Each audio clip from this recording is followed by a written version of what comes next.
What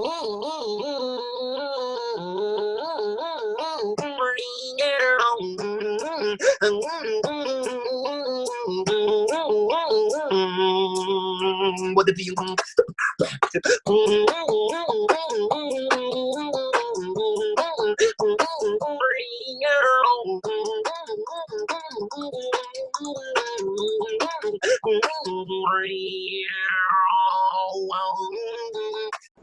Beatnation, it's what's up.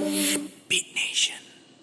Hey guys, welcome to Staying on Beat podcast. So if you're here right now, this is Beatnation's podcast. So if you want to know more about us, do follow us on Instagram and YouTube. And then we have here Verbalase, the beatboxer from space, the cartoon beatboxer, the Michael Winslow meets Bobby McFerrin. No. The wonderful guy, 2.7 million subscribers on YouTube, one of the biggest beatboxers out right now. He's beatbox with Timbaland, he's beatbox with Will Smith, he's beatbox on the Kelly Clarkson show. He's everything that us beatboxers kind of really want to be. So Verbalase, with that intro, why don't you just intro yourself? Like Verbal Ace, what does the A stand for? Where are you right now? How are you in the whole like health situation, pandemic crisis? Yeah, definitely. First of all, thank you so much for the intro, because I never look at myself the way that everybody else looks at me. Like I see the numbers, I don't think of anything. Like 2.7 million, yeah, but there's channels out there that have 14, 10, 20, 100 million. So I don't know. I just don't think of myself as that. I know I've done a lot, but I really appreciate it, man. Thank you so much for that intro. No problem. So my real name is Adam. Middle name Steven. I don't like my middle name Steven. And last name Evans. That's where the Ace comes from, because everybody's like, why don't you spell Ace with a C? A-C-E. Why is it A-S-E? You're just trying to be ghetto, right? No, that's my initials. Adam Steven Evans. And the verbal part is because, you know, when you beatbox, it's a verbal thing. It's a verbal talent. So that's how Verbal Ace became my name. Verbal, beatbox, a verbal thing. And Ace, my initial, A-S-E. That's where the Verbal Ace came from. And as far as where I'm at right now, yes, I'm in good health. Just can't wait for all this BS to be over with. It's such a crazy time to be living in right now. But at the same time, I feel like we all have to go through this in order to become stronger individuals. Like we need to learn from all this, our mistakes and everything happening right now, so we can kind of, you know, evolve and get better. That's what I think is happening. Yeah, definitely. And I live in California, but right now I'm in Vegas. I'm at my friend's house. I've been here for 3 months because of the lockdown. So, but I'm in good health. I'm eating well. And just trying to keep my head on my shoulders. Sometimes it falls off and I got to use super glue and get it back on there. Yeah, I never saw you never try hammering it or screwing it back on or something? Yeah. I have to use one of those alien things. I don't know if it's, no, there's no prop in here I could use. Yeah, no worries. I mean, I'm so glad you're okay. So glad everything's healthy and you're safe. You too. I think one of those things is that, you know, these kind of situations, if you look at the good part of it, right? Like we're just like online, and then I think like the online community has never been more connected to each other. Like like face to face. We're doing this series of podcasts. That's for one. But that's now. Let's get to know the Verbalase when he's younger. If you guys don't know, he does have a very short documentary. I think it's about 2 minutes long, on YouTube. So, you know, I found out a little bit more about him, how he grew up. But I'll let you hear that from the man himself. Verbalase, what was it like being young, a young Verbalase? Oh man, being young was fun, but it was also tough too. Like, you know, I want to say I was a little bit of a nerd. You know, Power Rangers was my, cartoon. Power Rangers was my show watching. Yeah. Grew up playing Nintendo, Sega Genesis, which was a big influence on me in my beatboxing, because I took a lot of the sounds from video games and made it like in my beatboxing sounds. Like my snare is actually when somebody gets hit in the face. That's what I use as my snare. Yeah. Like, you want to mess with me? So like a lot of the sounds I took from like Street Fighter, Streets of Rage, those classic side-scrolling beat-em-up games. But yeah, as a kid, you know, I just was, you know, just being goofy and myself. Hold on, I'm doing an interview. I'll be right out. Sorry, I'm at my friend's house. There's a whole bunch of kids here. It's all right. So yeah, as a kid growing up, it was kind of challenging, particularly when I went to school, because, you know, I don't know if you guys are familiar with The Fresh Prince of Bel-Air. Shout out to Will Smith. Yeah. there was an episode of Fresh Prince of Bel-Air where Carlton was trying to, get in. Will and Carlton were trying to get into this club, and they didn't let Carlton in because he didn't fit in with all the other kids. He didn't talk with the slang like, yo, yo, yo, what's up, my G? What you doing? They didn't walk, talk, and act like that. So what happened, that's kind of what happened with me in school. Like, I got bullied because, I was like, hi, guys, what's going on? You want to play? Not in SpongeBob's voice, but just to kind of give you an idea. Yeah. I was like the nerdy kid. Nobody really wanted to be friends with me because, I guess I didn't fit in with everyone. I didn't wear baggy clothes. I just wore normal clothes. And, it was kind of tough in school. Me and my brother actually got chased home by girls in a bad way. They wanted to beat us up because, we got picked on by these girls over and over again. And finally on the bus, we finally said something back like, blah, blah, blah, blah, you just look stupid or something. And we see them get off at the next bus stop and they start running towards our direction. And we weren't even scared. We were just like, oh, are you serious? And then we just started running like we didn't want to deal with it. We look back, they still coming. Turn the neighborhood, look back, they still coming. Turn, look back, they still coming. Like, oh my God, are you guys serious? And then we went all the way to our house, ran inside, closed, locked the door, look outside, didn't see them anymore because I think they lost us. But yeah, man, growing up as kid, Verbalase was tough. No beatboxing existed for me back then. Yeah. But I was in a way kind of beatboxing because so I'm in my friend's room right now. So you're gonna be like, why do you have toys? Because this is his son's room. So there's a Captain America here. There's a Optimus Prime here. There's a Mickey Mouse toy in here. Oh, get out of here. But when I played with toys as a kid, I would take the sounds I now use as beatboxing. Yeah. I would use those sounds like copying the sounds I hear in video games. I'd be like, hey, what's up, man? Oh, you want some of this? I would just like make those sounds as a kid. I honestly didn't think what I was doing was anything special at all. Yeah. As a kid. Did you know of any beatboxers at that time? Because now a lot of like beatboxers are like they're introduced to beatboxing from beatboxers, but you had a completely different thing. Did you know about like Razel or Kenny Muhammad or like whoever was at back then? I didn't know about any other beatboxers until like my senior year in high school. Like I started beatboxing when I was as a kid, I think the only beatboxing I did as a kid was something like that. Yeah. And I almost swallowed my tongue doing that. Oh, God. It's a big tongue. Yeah. Oh, man. So I would try to, I didn't really beatbox until I was like a junior in high school, end of junior year, going to senior year. And I didn't even know it was called beatboxing. I wasn't like really into the hip hop scene and stuff like my dad and my brother was. I was more like just a kid watching cartoons, Saturday morning cartoons, Darkwing Duck, DuckTales, and, Power Rangers. Like, like I was just like watching all that stuff. I didn't really pay attention to the hip hop scene.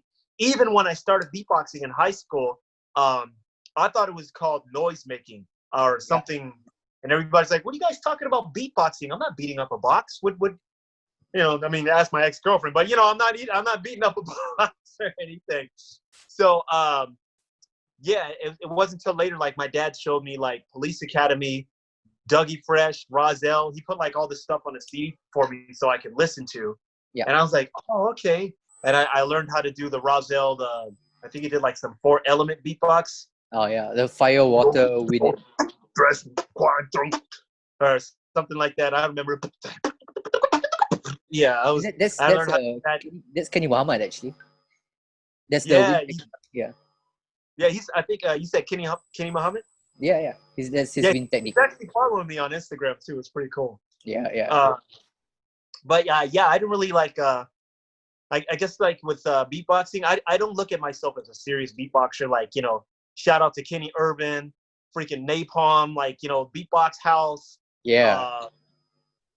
Oh man, I forgot. He's my favorite beatboxer, and I forgot his name. That's horrible. He won. Let's figure him out. He won the Loop Station battle. America Worldwide, which one? Saro? No, I know. I love him too. He's sick. Freaking like, oh man. No, it wasn't him. It was another beatboxer. His name on Instagram is Blue Lips. If you want to look him up, but that wasn't his beatbox name. It was like something else. I can't remember. But he did like some sick stuff. But like, yeah, you ever notice I never really beatbox battle? Like, I don't actually battle myself. Yeah. I don't know if that was a question coming up, like, how come you don't battle? How come you never been to the battles? If it is, I can answer it real quick. It's because you don't send a clown in to battle all the knights. Like, I feel like if this was like in ancient times where they had like knights in shining armor, and they used the court jester to entertain everyone in between battles or just for some kind of entertainment, I feel like I'm the court jester, and all those beatboxers who know how to do lip rolls and double bass voice and all that stuff, like they're the serious knights. They focus on techniques and all kinds of crazy sounds. I just focus on ways to make people laugh and entertain them. So that's one of the reasons why I don't really battle. Yeah. 'Cause I'm an entertainment person. Yeah, so I love that. Actually, the question, I was not going to ask you why you did not get into battling. Actually, my question would be, a lot of beatboxers now, they kind of learn through beatboxing, or they kind of get inspired or whatever through the battle scene. They go there, they learn techniques. So, hey, little girl in the back there. Yeah, that's my niece. Yeah, they kind of learn through like battles or battle scenes. It's kind of how they got into it. Yours is very like a lot more humble. You started pretty much busking on the streets, right? Yeah. Yeah, but you weren't necessarily beatboxing. What were you doing on the streets in the first place? Oh man. So kind of backtracking, after I went out of high school, like senior year, like everybody was saying like make sure you do something with your talent, which I did. I did for a little bit, but it didn't really go anywhere. I just did a whole bunch of underground hip hop shows. Yeah. And most of these shows didn't pay. They all said the same thing. They're like, hey man, it's good exposure. Hey, good exposure. Yo man, these people are gonna be here. It's good exposure. And something I wish I learned to say back then, I was like, yeah, but exposure's not gonna pay for groceries. What am I gonna do? Go to the grocery store and be like, hey, can you guys take exposure for food? I wish I would have said that back then. So I did a lot of underground hip hop shows, which really kind of demotivated me or unmotivated me, whatever it's called. I got no motivation from it. And I stopped beatboxing after that, and I worked at a whole bunch of retail jobs like, Walmart, KFC, not because I'm black, Walgreens. I worked at a whole bunch of You look like you stores. actually came from an A&W. That looks like an A&W shirt. Oh, man. Oh, yeah, it's supposed to be and one. Yeah. It's supposed to say and one right here, but it washed off. I had this shirt for like years. Yeah. But yeah, I worked at a whole bunch of retail stores, and in 2011, this guy named Kid Lucky invited me to perform in New York at the 2011 Human Beatbox Showcase. And I was like, whoa, I've never been around any other beatboxers before, maybe one or two. So I flew out to New York in 2011 and did the showcase there. Like, I performed there, and I loved it. It was the first time I've been around so many other beatboxers. Yeah. And I was like, oh, this is so cool. I feel like we were like a ancient undiscovered language or whatever. Like, Yeah. We beatboxed on the train. We beatboxed on the way to this place called 5 Points, which had graffiti everywhere, but it wasn't graffiti. It was art to me. And it was so cool. And everybody liked me the most because I was focusing on being theatrical with my performance. Like, I beatbox with puppets, props, anything to give my show a visual instead of the typical, here's a mic, here's my hand, and I'm doing this. Like, this is the only visual you'll get. So I incorporated props in my show. So one other beatboxer invited me to go perform in the subways with him. Yeah. And I was like, the subway? Okay, well, I'll give it a try. At the time, I was working at a place called Marshall's, a clothing store. And I got like 3 days a week, 4 hours a day. So a total of 12 hours a week. My paychecks were like 70 to 80 bucks. That's it. So when I did some busking with other beatboxers in the subway, and I made like $100 in one day versus 80 bucks a week, I was like, oh man, I really gotta, I was still living in Vegas at the time, so I was like, I gotta get out of here. So I took leave of absence from my job, went to New York to see if I could, make a living just from beatboxing. One of my good friends, Adam Andrew Corey, he got a room for me in his apartment building he was staying at the time. And my room was probably like the size of a closet. No air conditioning either in the summertime in New York, so very humid. Yeah. But the only time I get air conditioning is I'm performing on the train. So I was out all day performing, and it was a really good show. But over time, I've learned to incorporate other things in my show. I'm like, I do voices.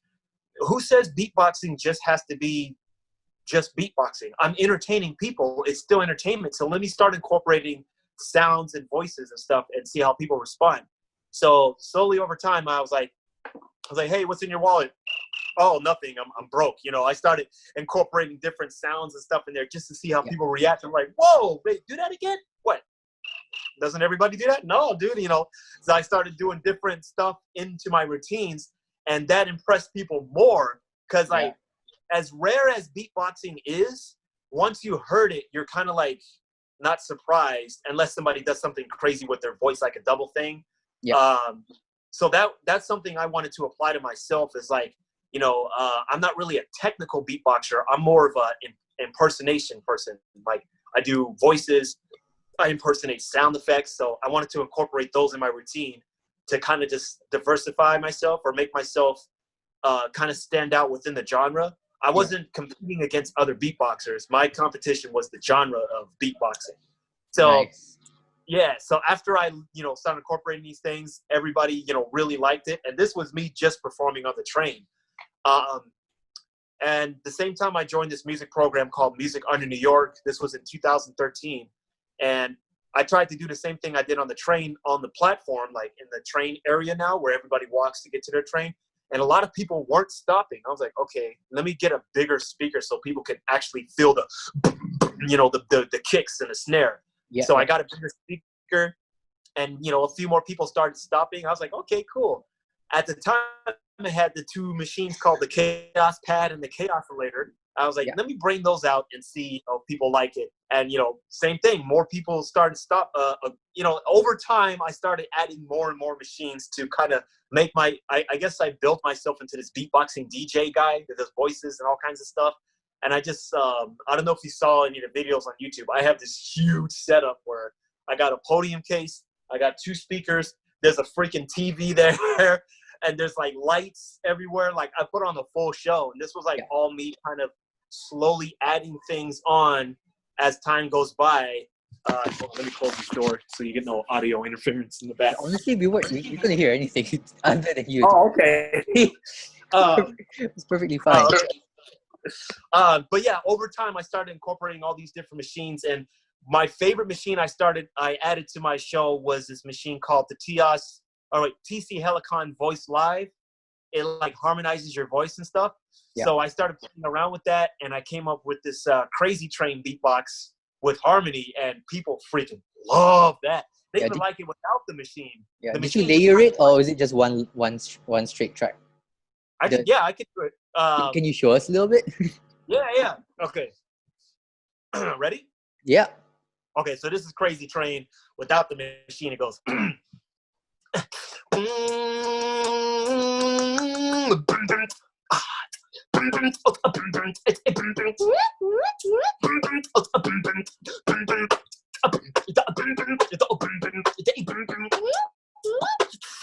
On the neck.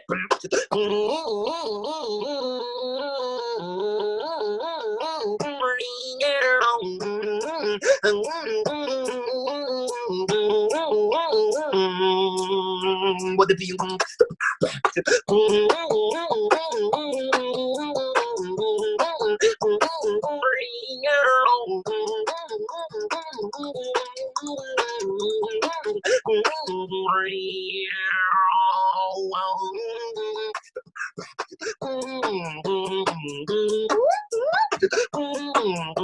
We're going off the rails on a crazy train. With the beat, we're going off the rails on a crazy train.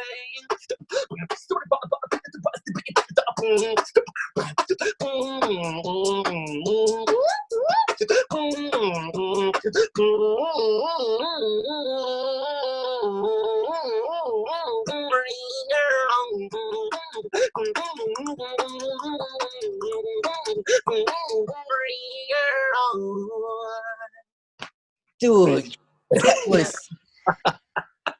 sick, man. Thanks, Okay, man. we gotta talk about that later. We gotta talk about that later. But anyway, cool, maybe we can just finish off your story just now. How you were setting up all these deals? Yeah. So like over time, I was building all this stuff just to like enhance my show more and more. And you know, the more I added more stuff, the more I got a bigger crowd. At one point, and I have a video evidence of this, so you know I'm not talking to my ass. I have a video evidence of this. at one point I had Times Square, New York, big tourist spot. I had the whole station packed. Like everybody in the station was watching my show. Like I've never seen that before. Like I have video of it. It's on my Instagram. But I had the whole station packed. Everybody was having a party. It was fun, and that's one of the reasons why I wanted to incorporate different things in my show, because I kind of wanted to.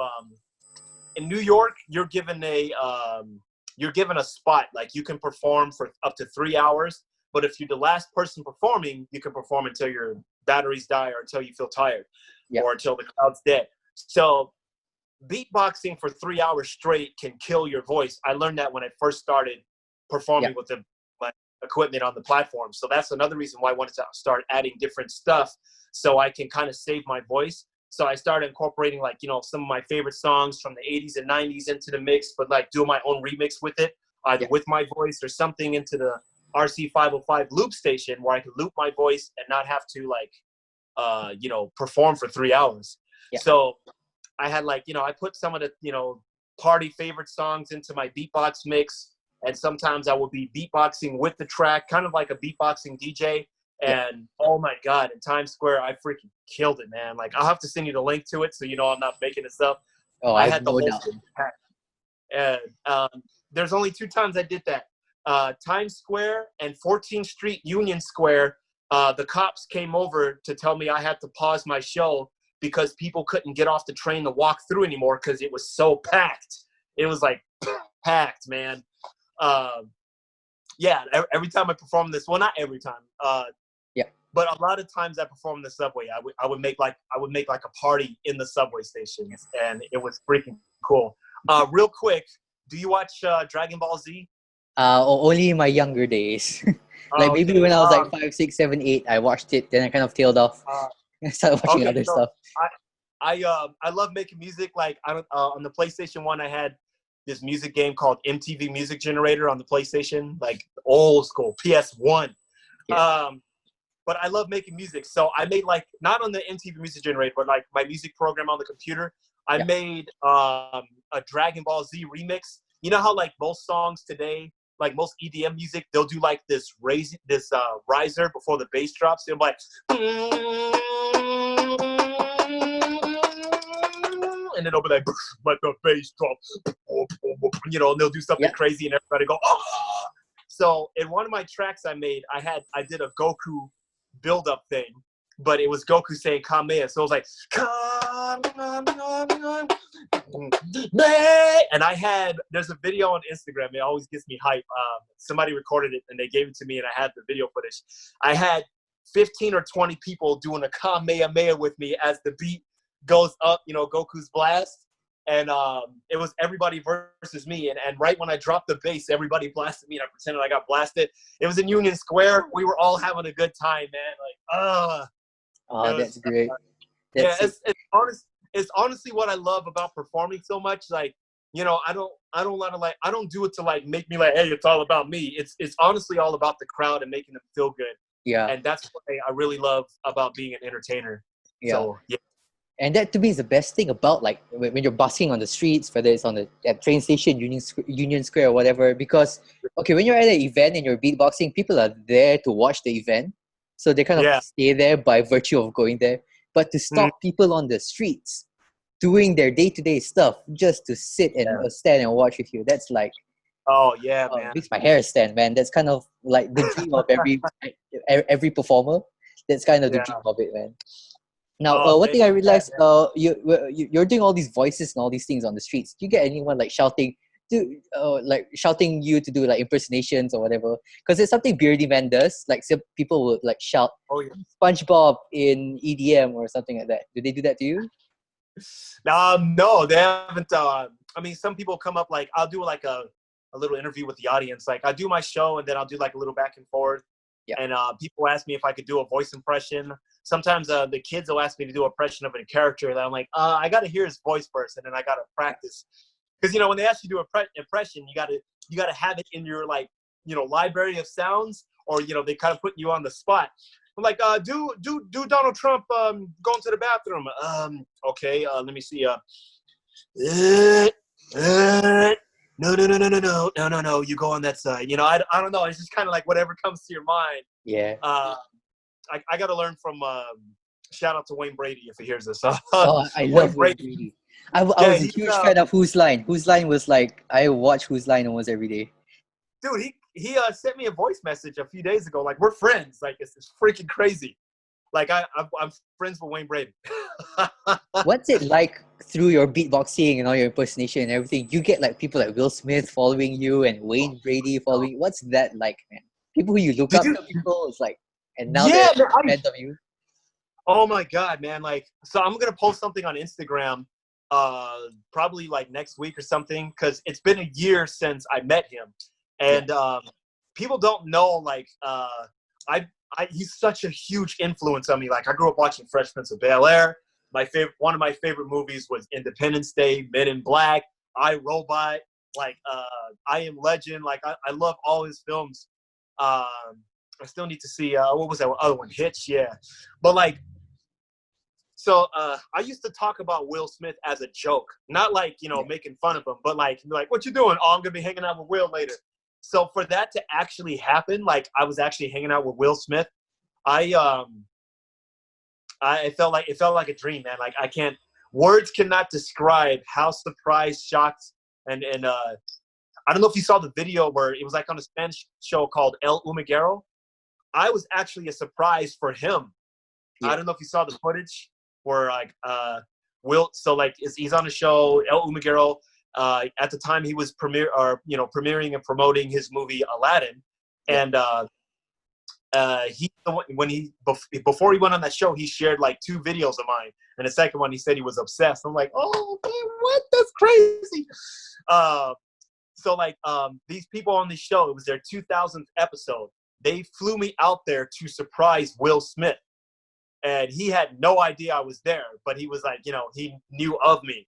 Yeah. So the host, he's just making casual conversation. He's like, we saw you jumped out of a helicopter on your 50th birthday. Congratulations. He's like, oh yeah, you know, I can't do his, I mean, I could do his voice when I'm thinking about him. He's like, oh yeah, you know, it's pretty good. But that sounds like Eddie Murphy. But anyway, yeah, like he was talking about that. And he just kindly, casually talked about his Instagram. He's like, yeah, you know, we saw you beatbox in the film. You like beatboxing? He's like, yeah, you know, he's doing a little bit. And he's like, we see you posted this guy, Verbalase. And he's like, oh, yeah. And he's like, have you ever met? We never met. And the host just says, like, well, he's here. And then we was like, whoa. And I come around the corner beatboxing. And now before this happens, I was backstage, like my chest was like this. I was like, what's going on here? Yeah. Because I was about to meet Will Smith, like the guy that really influenced me on like beatboxing, my personality, like big influence on my life. And, you know, I didn't think he was actually going to be there when they told me he was going to be. I'm like, you guys just want me on the show or whatever. Like, I don't know what I was thinking. Like you're just like, what, baiting me to get onto the show for no reason. I was just like, whatever. Yeah, I'm getting like, catfish. whatever. I'm getting catfish. Yeah, I was like, okay, whatever. He's going to be here. And then, you know, we did a rehearsal like, okay, Will's going to be sitting here. You're going to come around the corner beatbox. And, you know, he's probably going to want to shake your hand, you know, just don't stop beatboxing. And in my head, I was like, wow, you motherfucker's actually starting to make me think he's going to be here. So, you know, I go downstairs to my dressing room. I had jet lag and everything. And, you know, I decided to take like one of those power naps. And I wake up and I hear in the hallway, oh, yeah, I like that. Huh? I'm like, oh, and I was like, that's not on the TV. That's not on the TV. Oh, he's in the hallway, dude. He's like, I was like, he couldn't, he's not supposed to know I'm there. So I'm in the room freaking out like silently. And then, you know, 45 minutes later, I hear a knock on my door. And then, you know, it's the stage manager. He's like, you ready? I'm like, oh, man, he's actually here. It's like, what, you think we lied to you? I'm like, I'm sorry, man. So he's bringing me upstairs. Everybody is smiling and giving me thumbs up on the way upstairs. And my heart's just going like harder and harder. And I kind of give myself a prep talk or whatever. I'm like, all right, look, yes, you're about to meet Will Smith, but you're also a verbal ace. You got to show, you know, you got to stay in performance mode. Do you know how hard that was to like still be in performance mode, but you're meeting like somebody you looked up to like your whole life? Yeah. And then like right in front of you. You might just like freeze, you know, just like starstruck, you know. Yeah, like Yeah, he'll probably come out. I got this. Hey, what's up, man? So I heard the host and they cue me, and the guy behind the headphones, he's like points at me to go on. I was like, oh my god! And I actually recorded myself right before I went out. All right, let's see it. I didn't post this online. I got 2 phones, but this one's a piece of crap. But I recorded myself right before I went out to see Will.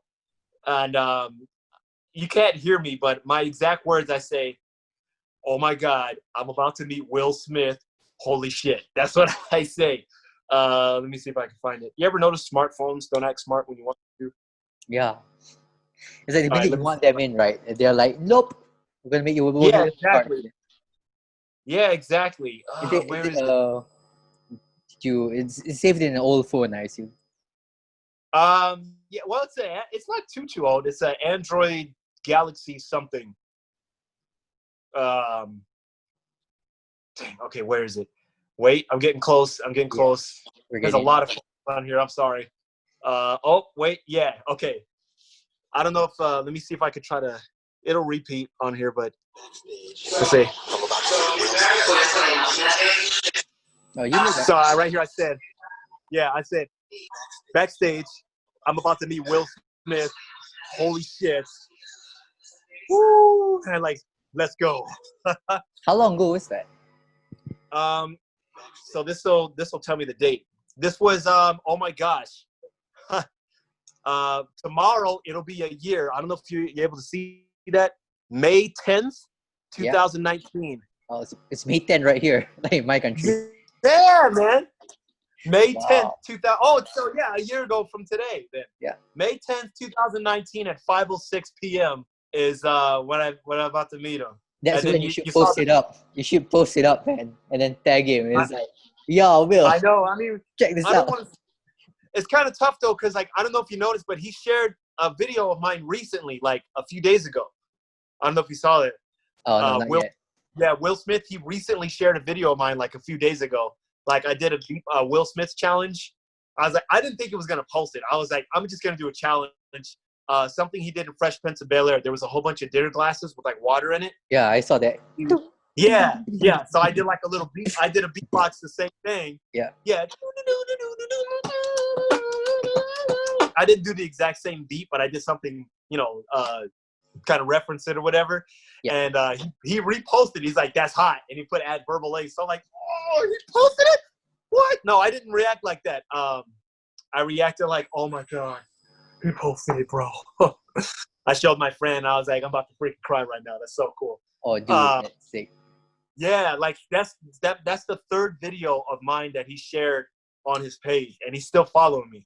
There's only one thing I regret about the whole thing. Like the day I met him, I did not ask him for his contact information, but it was out of respect. Like I'm like, how do you ask Will Smith, for his contact? Like, hey man, I'm not one of those psychos. I'm not gonna hit you up all the time. But you following me, I'm following you. Maybe we can help each other out, or maybe we can give each other some guidance. Or not that he needs it, but he's human. You don't know what he's going through or whatever. Yeah. He's got his own circle of people, so you don't know. But yeah, I didn't ask for his contact information. But I'm friends with his son Trey. But I did like this moral code to myself. Like I'm friends with Trey, but I am not going to use Trey to get to Will, because can you imagine your father being Will Smith? Do you know how many people are going to try to use you to get to him? Yeah. Or whatever? So, I'll just ask how his dad's doing every now and then, or check up on them. But I will not ask for Will's contact information through Trey out of respect for him. Yeah. And, because he's his own person and everything. So, yeah, I won't do it. Yeah, I love that. That just shows so much like integrity that you don't want to use someone in any situation. I think that's great. Even though you know that Will is your fan. Yeah, I know. Like he just posted another video of me like a few days ago. It's crazy. But and he doesn't check his inbox on Instagram. Like, I think he has like people managing his Instagram or whichever. But yeah, there's no way for me to like really get in contact with him. Like, I'm not gonna use Trey, so like it's And Trey's cool. I actually hung out with him. We went bowling together. Me and Trey. How old is Trey? He's I think he's 27, Right. 26 Wow. or no, 27. Slightly younger than me. Wow. Okay. Yeah. Sometimes he's you forget. You forget like Will is like in his 50s. Sometimes you forget that. Yeah. Doesn't look like it. Black don't crack. No. No, not at all. Except I noticed that one thing that you were saying about you hung out with Trey just now. Yeah, I hung out with Trey like maybe 3 or 4 months ago. We went bowling, and it was super fun. He was super chill, like really cool, and yeah, it just seems like me hanging out with like he's just like anybody else. His dad's Will Smith, Yeah. But he's super super chill, very humble, and he gave me guidance because like the more popular you get, the more haters come out of nowhere. I'm like, and I wasn't used to it because like before Will Smith discovered me, I probably had like maybe 5,000 followers on Instagram. Yeah. And then for some reason last year it just went crazy. I did this Tetris beatbox. I'm sure you saw that one. Yeah. You know what? Yeah, I think you crossed 1 million on Instagram last year in May. Is actually, I think you mentioned it on your website or something like that. Yeah. Oh my God, that video was all over the internet. Even PewDiePie saw it and reacted to it. It was just freaking crazy. Mr. YouTube saw it. Wow. Okay. Cool. Yeah, PewDiePie. Another big YouTuber, Grande, Jacksepticeye. He's a big YouTuber. Shout out to Sean. Yeah. He's following me too, Jacksepticeye. He's a huge YouTuber. But like I did the Tetris beatbox. I posted that because I didn't really think it was going anywhere. Like I was like, let me post something on Instagram. I don't post that often, so I'm just gonna post something, whatever. And the next day, I thought my phone was broken or something because on the bottom where it tells you how many likes you have, how many comments or whatever, mine said 999999. I'm like, what the hell? And then I looked at my followers. Overnight, I went up to like 7,000 followers overnight. What the hell's going on? Is Instagram glitching or something? And then I checked my inbox. One of my friends said, bro, Pete Rock just shared your post, and he sent me the link. I was like, what? Oh, shit. But in the post, he put, this dude's voice is crazy. He didn't put that I used the app to make the low octave sound in the Tetris thing, the Volico app. Shout out to Volico. Yeah. So that it went viral. It went everywhere. And Timberland saw it and shared it. Tyrese saw it and shared it. Like everybody was sharing it and tagging me. And so I was getting like all these new followers from multiple celebrity Instagram accounts. Yeah. And I'm like, man, this is crazy. So I was like, okay, if everybody's checking out my stuff now, this is like a month later. Yeah, I did what I can to direct all that traffic to YouTube because as far as I know, Instagram doesn't really pay you, but YouTube does. So I started directing all that traffic to my YouTube channel. Yeah. And a month later, I posted a video I did back in 2017. 2017 or 18 of me performing on the intercom at the airport. Oh, and I was wearing this shirt. Yeah. And same thing. I posted it just as a throwback Thursday, just to see, just to let my new followers know, like, hey guys, this happened. Because I posted it that year in 2017. It only got like 40,000 views, and it just stayed there. That's it. Yeah. So, and this was on YouTube. So I was like, let me post it again. Hey guys, this happened. And then literally the next day, I think I have a screenshot. I'll show you. I was documenting all this stuff because my manager called it a bump. Like when something big happens to you, like something like where a lot of people notice you or you get a lot of following, he said in your career, it's called a bump. Like your career goes like this, or no, your following and everything goes like this, but eventually that bump dies down and stuff. Yeah. So I was like, I'm gonna do what I can to keep it going. So my manager texted me. Oh, I don't have it in here now. He said, bro, Will Smith just shared your post. Holy shit, this is it. Call me. I'm like, what? Yeah, right. So I go to his Facebook thing, and I scroll down, and I saw it, and I screamed. Had a headache that morning, and I commented on there, and Will Smith actually replied. I was like, bro, thank you so much. He's like, yo, you are the truth. And I'm like, what? And my following just went from like 20,000 to 1.4 million in like 2 or 3 months. Yeah, because and then Steve Harvey reached out to me. The Ellen Show reached out to me. And I was like, man, this is freaking crazy. And all these celebrities were starting to follow me. I'm like, it's cool if you like a video, but because normally when you like something, you just post it. But all these guys were following me. Justin Timberlake followed me. Busta Rhymes followed me. Will Smith followed me. Trey Smith followed me. Tyrese, Timberland, Pete Rock, like all these, almost everybody I looked up to, as a childhood growing up, they're all following me. What's that famous soccer player? There's so many. Neymar. Yeah. He's following me. Just all these celebrities were following me. Wayne Brady. And I'm like, it's one thing if they like you, but it's two if they follow you. Right. So, but here's something else that happened at the same time, which was kind of bullshit. Pardon my French. Didn't mean to say bull. I started getting a lot of hate out of nowhere. Like, oh, bro, he's whack. Go check out this beatboxer. He's so much better. He's making the same sounds. It's not even that good. And, I was like, man, what did I do to you? Why are you guys I wasn't used to that. I was just used to people like, hey, that's pretty cool. But I was getting a lot of hate out of nowhere. And I had to learn from my manager and, a lot of other celebrity friends. They're like, hey, man, that just comes with the territory. The more popular you get, the more people just hate on you because you're popular. Yeah. And I'm like, but why? It doesn't make sense. Like, I want people to get motivated from me, not feel like, F this guy, he's whack. I mean, like, if you could do better, but you don't have to talk shit. So I had to get used to that. Yeah. So in getting used to that, like, how do you deal with all that hate? Because you said you kind of, you pretty much bullied when you were young because you were a nerd or something like that. And then you made all these sounds. And then it kind of like, even when you get famous, you still kind of get that kind of hate. It's just more anonymous now. So how do you deal with that? So I don't know. Last year I went on tour with country band Rascal Flatts. Shout out to Gary, J. Joe. Those guys are so nice. The nicest people I ever met my whole life.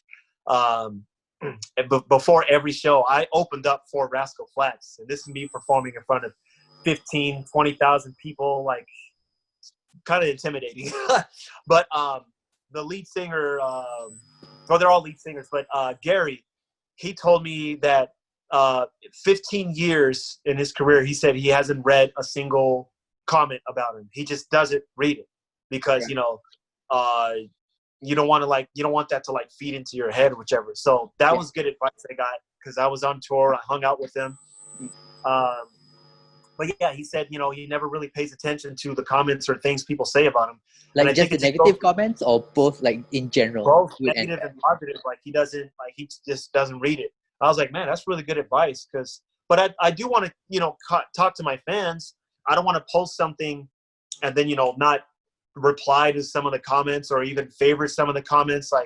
So I just learned to ignore it. Like usually people that have something mean to say, if I go check out their profile or whatever, you're like, oh, okay, you're that kind of person. Or you're like, oh, you're not happy. There's something you're not happy with about yourself.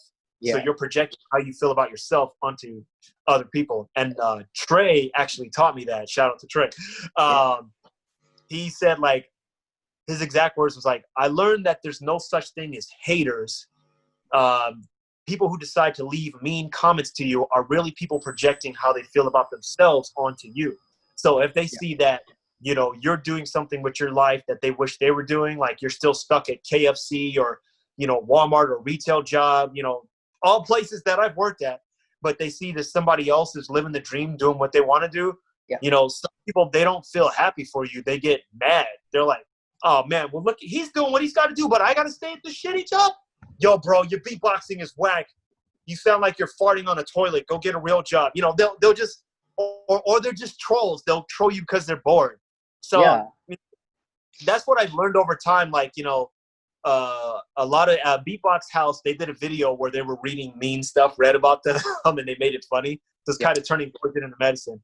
But what I've learned is just kind of like to ignore the haters and just, you know, like don't take it personal. It's like they don't even know you personally. They don't know what you've been through. They don't know what you did to get there. You know, I stayed in an apartment room with no air conditioning the size of a closet in summertime in New York, where I had to go wet my t-shirt in the documentary, it's not in the documentary, but I had to go wet my shirt and go like this and air it out just so to be cold so I can sleep through the night because I had no air conditioning. Like I really went through a lot of shit before, you know, any of the stuff happened today, before I became a big YouTuber and stuff like that. Did you ever have like a day when you just wanted to like stop or whatever? Because you said you said you grew up with not grew up, you kind of went through like a really rough spot, no air conditioning and all that. Like, but what kept you going in that?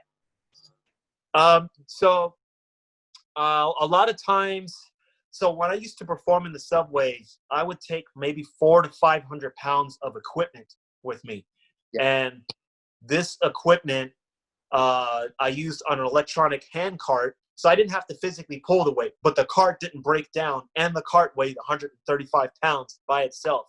So sometimes the elevators wouldn't work.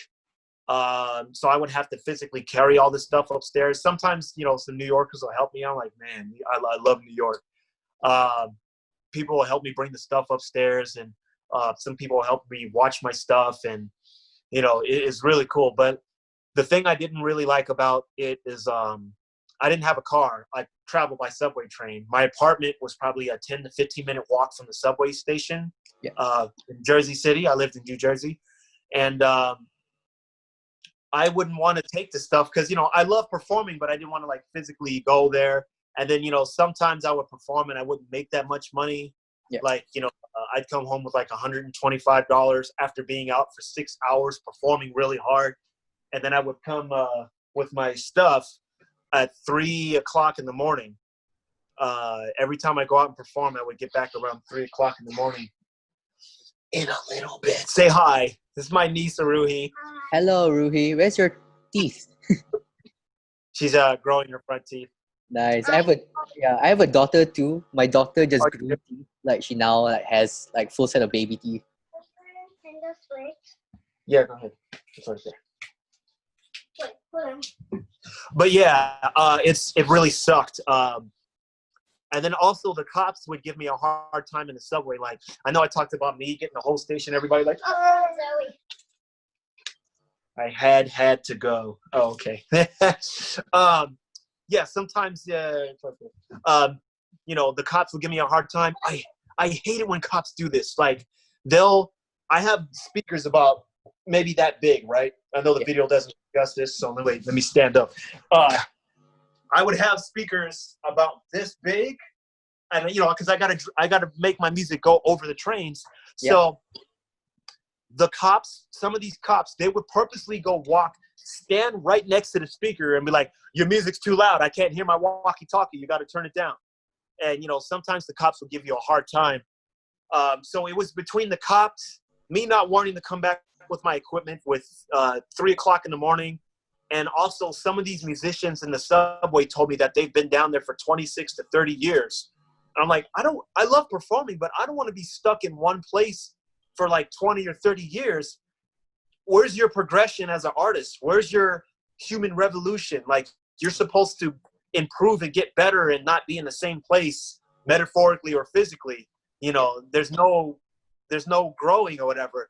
So that kind of discouraged me because, you know, at the time my YouTube channel was not doing well, but I wasn't posting on it either. I posted a couple of videos for me performing in the subway, but I wouldn't get a lot of money from the subway. The cops would give me a hard time.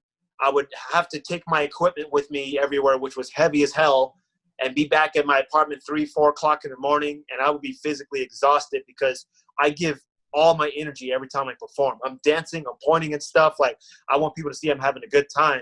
Yeah. And at the end of the day, like, I think I shared on my Instagram, Red Bull TV, like the energy drink, they did a documentary, 2 documentaries on me.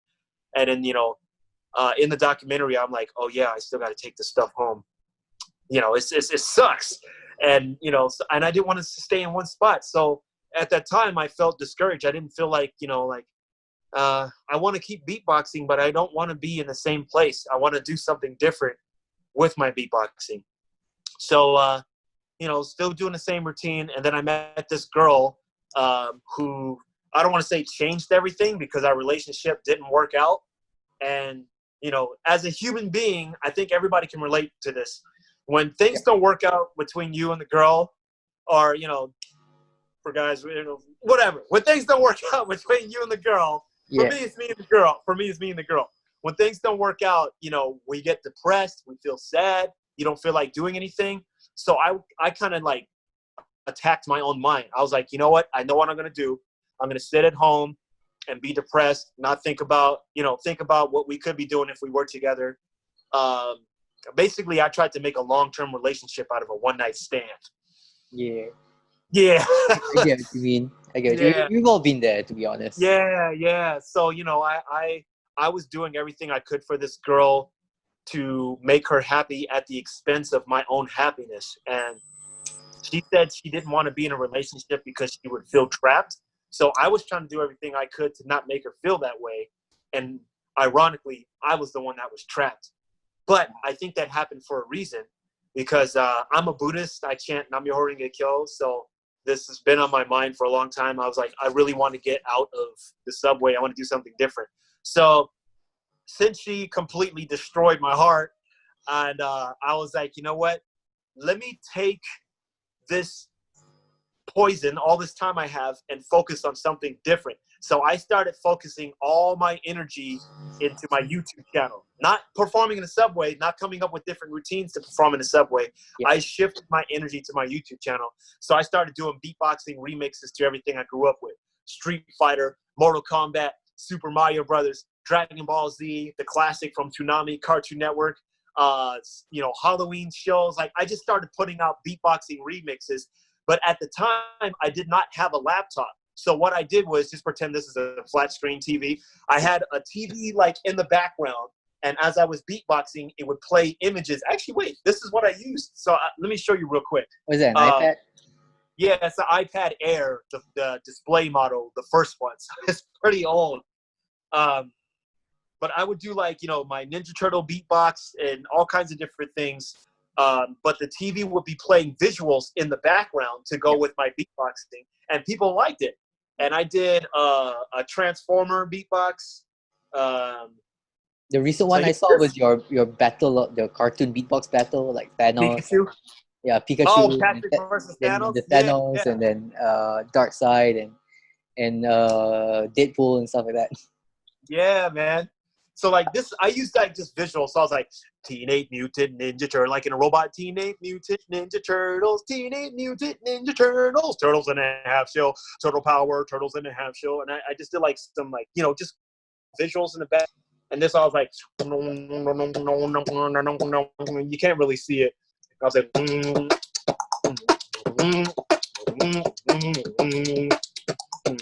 Turtles in the Half Shell. You know, I was just doing like, oh man, the screen doesn't do it justice. But yeah, I was doing visuals in the back and bringing out some old school, like, yo, it's the Green Machine, gonna rock the town without being seen. You know, I was just doing like stuff, and this was like be on the TV in the back. So as I put out more and more videos, you know, I slowly started getting more and more subscribers. And then I did a Star Wars beatbox. Yeah. The Darth Vader one. How did you get an idea to do all these different cartoons and characters and all that? Just things I grew up with. I'm literally taking everything I grew up with and like applying it on my YouTube channel. Because my motto is, I think it shows off the power of nostalgia more than anything. Yeah, man, like nostalgia, man. Like I want adults to feel like kids and kids to feel like kids when they watch my YouTube videos. That's my motto.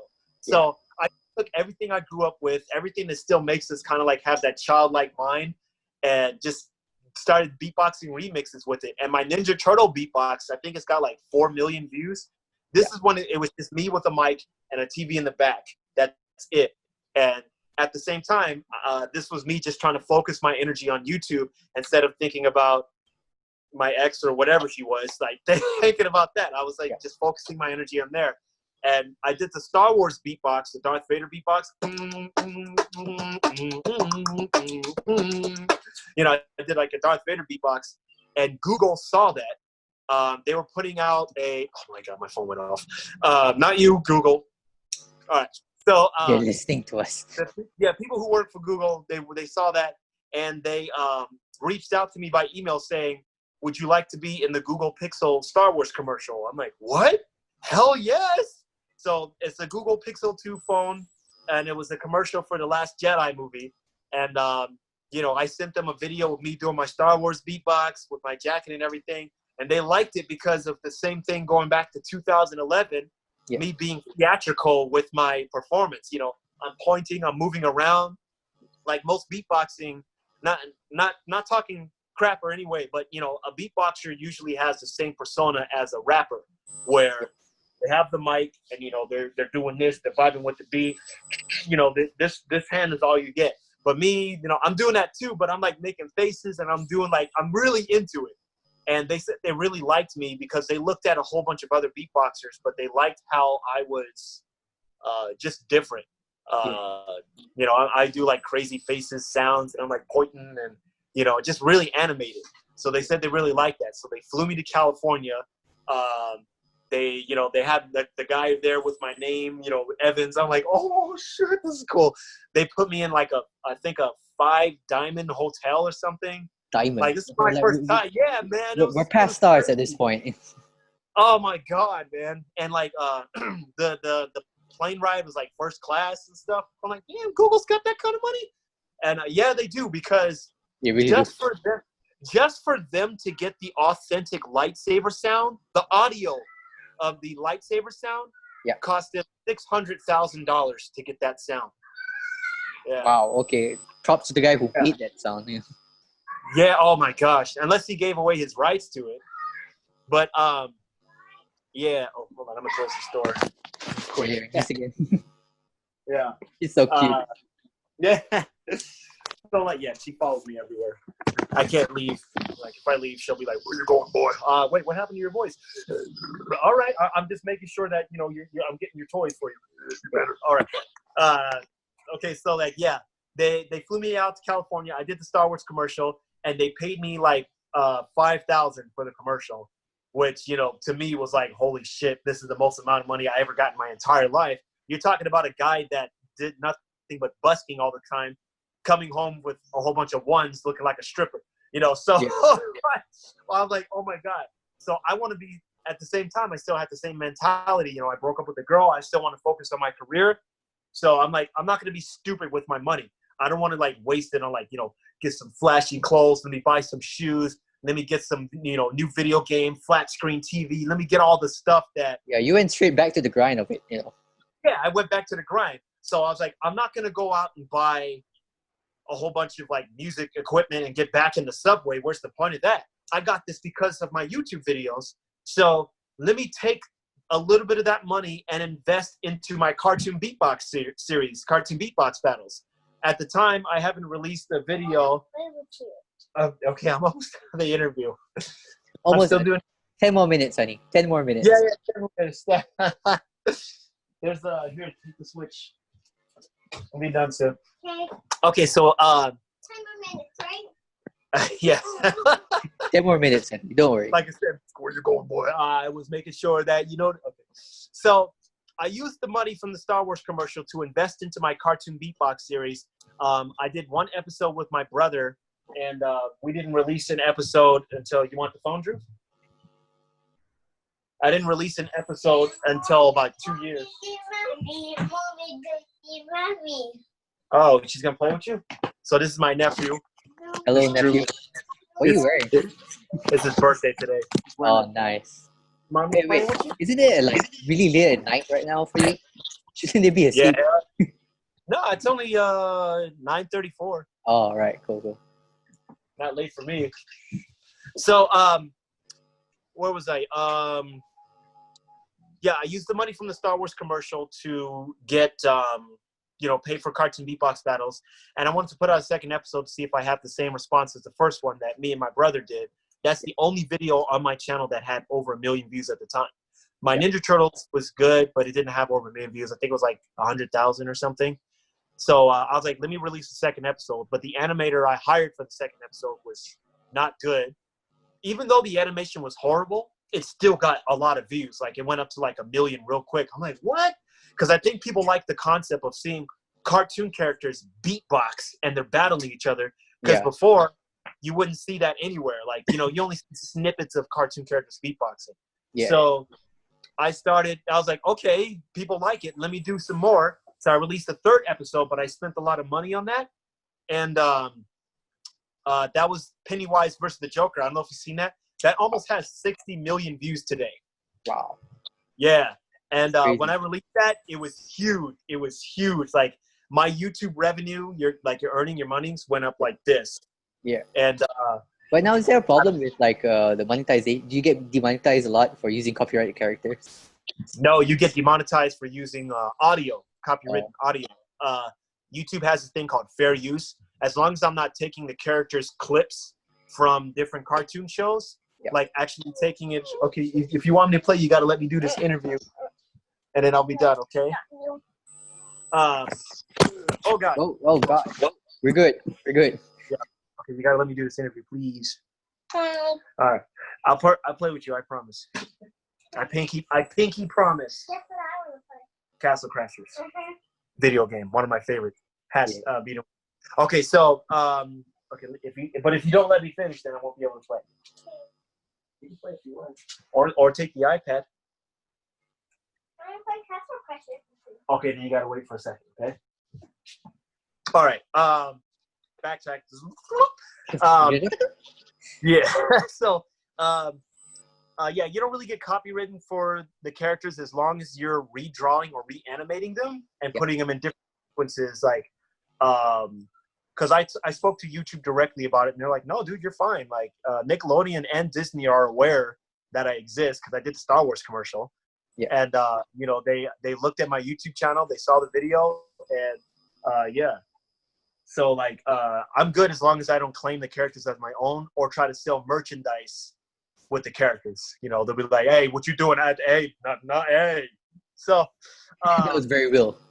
Yeah. So I spent a lot of money on episode 3 of Cartoon Beatbox Battles, and because of that, I got the money I spent back, and I was still able to keep the money from the Star Wars commercial, and I just kept putting out more and more episodes. Pretty soon, I didn't have to perform in the subway anymore. I was like, wait, I actually have the rent. I don't have to go. And then, you know, my revenue just kept going up and up. And like, it was so nice and weird to not have to perform in the subway anymore. Cause I've been down there from 2011 all the way up to 2019. Yeah, I would say 19. So about 8 years I've been in the subway. So it took some getting used to mentally, not going out, not feeling like I have to go out and perform in order to get groceries, get the rent and stuff like that. It was very weird. And but it was, you know, it took some getting used to. Yeah, but, I think the takeaway for this for me is that if you're doing something well, a lot of people get stuck. They can't progress out of that. Get your heart broken. It's gonna fix the situation. Oh man, yeah, I had to get my heart broken in order to change everything. But I had to apply that change. In Buddhism, we call that turning poison into medicine. Yeah. Because what do a lot of people do when you get your heart broken? They do this. Like 24/7 for like months and months. That's what they do. Yeah.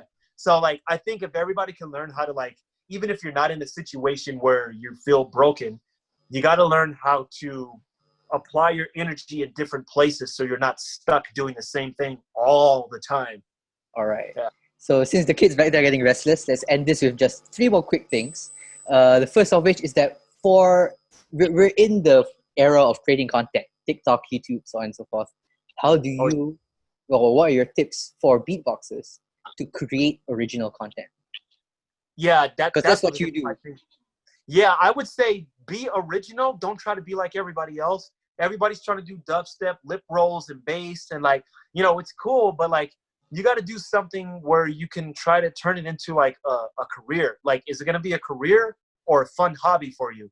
And I'm not talking about your your technique, your style, because, you know, there's going to be more people and more advanced and everything. I'm just talking about career-wise. Like, what are you going to do for your beatboxing to transform it into a career? Because I was telling Gene, shout out to Gene, you know Gene, Beatbox Gene? Yeah, Shinozaki, love him. Oh, man, yeah. Yeah, that guy, he makes great music, great beats. Yeah. I was telling him, like, you know, Swiss Beatbox, shout out to Swiss Beatbox. Their YouTube channel is making money. But everybody on their YouTube channel, like, you know, in the beatbox battles and stuff, but it's also up to them. Like, you know, they're going to be in the video, but they're not going to get any cut of the revenue. Because only Swiss Beatbox or these beatboxing channels is going to make the revenue off of that. It's up to the individual beatboxer to either make a YouTube channel or do something funny with beatboxing, or not funny, but, you know, something where you can make money off of beatboxing. Yeah. And I would definitely say, do your own style. Everybody's trying to copy off of each other. You know, I don't, you know, all my sounds are different. I don't do lip rolls or reverse snares or stuff. Like, I'd like to do it, but, you know, I would probably figure out a way, if I could do like some of their sounds, I would try to, you know, make it funny or do something weird with it so I can stand out. Like, if I'm gonna do a sound that everybody else does, I gotta make it like, this is how Verbalase does it. Like, oh yeah, he's cool, but like, listen how Verbalase does it. So I would say to every beatboxer, like, be yourself. Don't try to copy anyone else, and try to figure out a way to. My dad said this: turn your passion into profit.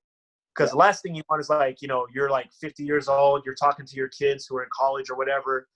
Like, yep, I used to beatbox too. I'm like, why didn't you do anything? It was just a fun hobby. You know, I did beatbox battles, I got awards and stuff. And it's like, you know, you could have really gone somewhere with it if you apply the business part of it, whichever, or figure out a way how to, you know, take it to different places. There's a lot of places that beatboxing hasn't touched, because it's only been stuck in the underground scene, the hip hop scene, or somebody's personal Instagram. Like, you know, there's so many different things we can take beatbox to out there. Everybody just has to be the one willing to do it, not wait for somebody else to do it. You know what I mean? Right. That's would be my advice for beatboxers. Like, just don't be afraid to take it somewhere else. If you have other talents, take that talent and apply it to beatboxing. If you play a piano, if you play an instrument, if you draw, like, just figure out a way how to combine it with beatboxing. There's no law saying beatboxing should only be beatboxing. Don't add it or mix it with other things, because that would be racist. That's great, man. Next question. You obviously you were inspired by a lot of video games growing up. What is your favorite ever video game? Streets of Rage. They just came out with the fourth one, Streets of Rage 4.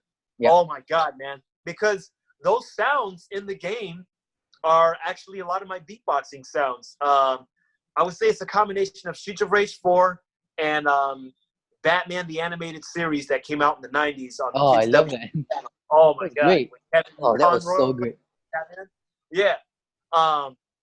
Those two things really, like, I got a lot of my beatboxing and sound effects from. Like, somebody gets thrown, you know.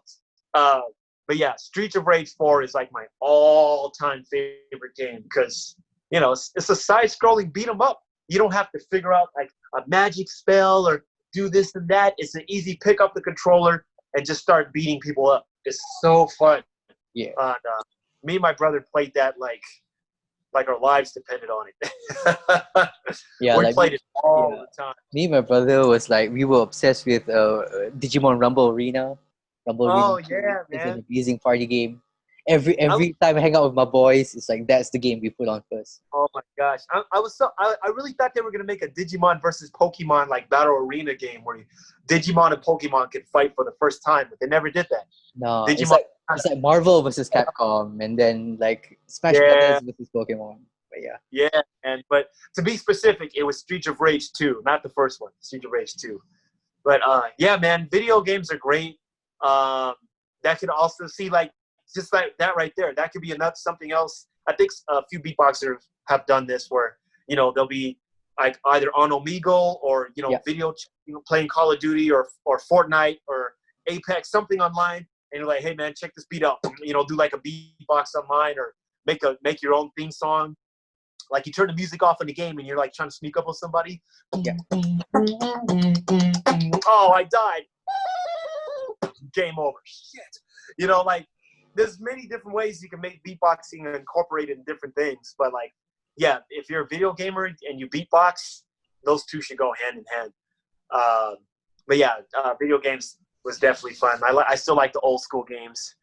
All right. Yeah. Okay. Last but not least, and this one's a challenge for you. No, I think she's occupied, so we're good. Okay, cool. So this was a bit of a challenge for you. Now, 2020 has been pretty tough, been pretty exciting year. If you could, like, spontaneously create a short routine for 2020, how would it go? Oh, You can use everything that you've got, every sound effect or whatever. Because we got to end with the showcase. We're ending all these podcasts with a showcase. So for you, because you have such uniqueness to you, if you can come up with one on the spot. Let me close the door. Yeah. And I'm probably gonna have to stand for this one. All right. Oh God, it's a horrible song. Hi, Corona. No. Let's see. What would I do a theme song for Corona? 2020. Yeah, not just Corona, like 2020. Let's see. We started off with the fire. Yeah, it's been such a crazy year. Yeah. I mean. Let me think here. Maybe I'll just freestyle and kind of like see where it goes. Yeah. All right, let's see. Yo, what's up? This is Verbalase Beat. Wait, is everything coming clear? There's a little sound. Yeah, everything's great. Everything's great, Okay. man. Everything's great. Verbalase Beatboxer from outer space, giving you the new 2020 beatbox. I gotta get laser surgery, so I have 2020 and 2020. Here we go. Motor Hawks. Corona. Don't sneeze.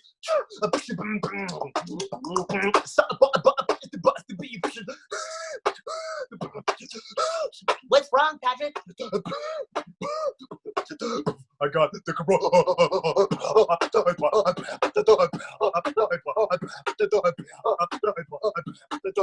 I pooped. Is that the Corona? No.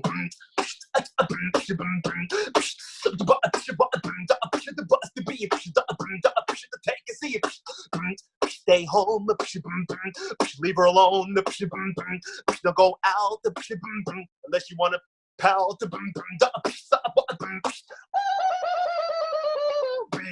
I don't know.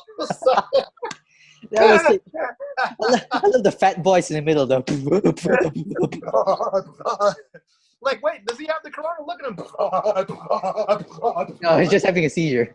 Oh, you know what? Real quick, I want to see if I can do that. I mean, Okay. you could cut this out or have it in or whatever. Like, what if the fat boys, that sound just was like a seizure or something? Yeah. Like, turn into a seizure? Like, I should go out in public and see what people do. Everybody's wearing their mask and stuff.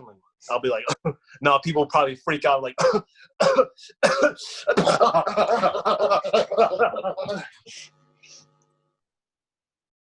and then I just, pass out.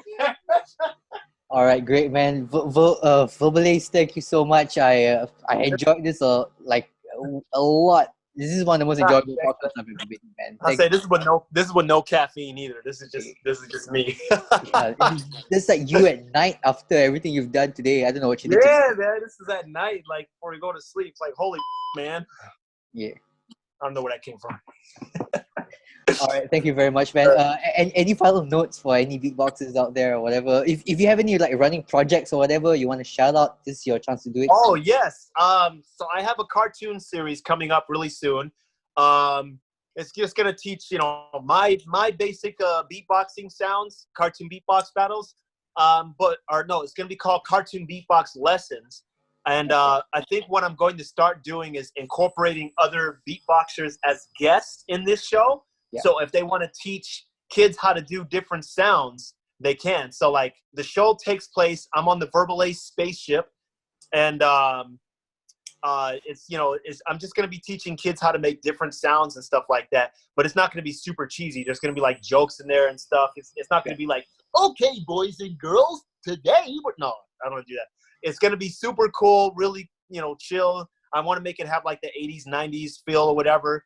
But it's a brand new cartoon show that's going to be out on my YouTube channel real soon. It's going to be called Cartoon Beatbox Lessons.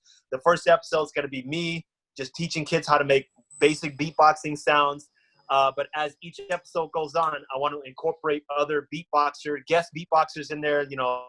Maybe I'll have like, Kenny Urban in there, or Napalm, or Gene, or, Chris, or whoever, just guest beatboxers in there to teach kids how to make different sounds. And so that show's going to be out soon, hopefully within the next month. But shout out to all the beatboxers out there. You guys definitely keep doing your thing. The world needs more entertainment right now. Everybody's stuck at home. So if you guys want to make some funny TikTok videos, or, just some funny YouTube, Instagram videos, like, I think now is the time to put something out, because the audience will be bigger than ever because of the stay-at-home order. Everybody's on lockdown. They're either watching Netflix, Disney Plus, or just chilling.